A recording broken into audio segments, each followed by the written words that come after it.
On July 1st, 2025, the press descended upon an allegedly abandoned runway in the middle of a supposedly God-forsaken swamp. They were there to bear witness to protest against the policies of the President of the United States at a facility now officially known as Alligator Alcatraz, a site the President was visiting that day.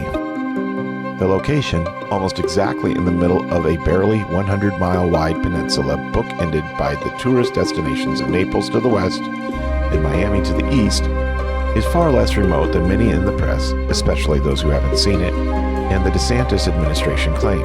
It is, however, on a two-lane highway, making it hard for large groups to gather. So what might the press have missed? Why might they miss it? To answer that, let's back up just over a week earlier to June 22nd.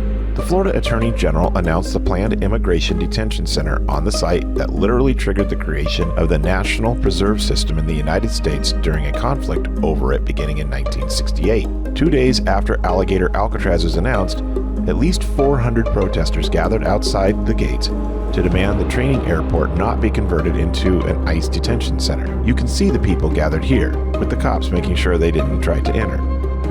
Or how about the protest a week later on June 28th? That day, local Miccosukee Indians led prayers from across the two-lane road from the gates. They prayed for the location, the Everglades, and the people that lived there. Meanwhile, protesters again gathered outside the gates, this time while a seemingly endless caravan of trucks rolled through the gates.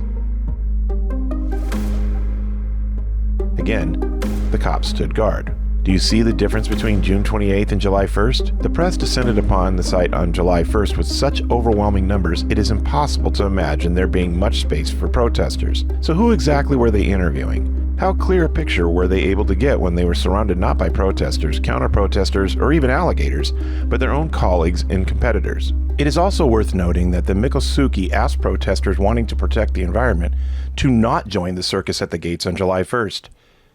But there were hundreds of protesters there from what I saw, gathered a mile down the road from the press. It is not possible to calculate how much the media missed by filling the space where protesters had gathered just 2 days earlier. Likewise, with some locals and environmentalists avoiding the scene, in no small part because of the presence of such a large media scrum, many voices were not heard.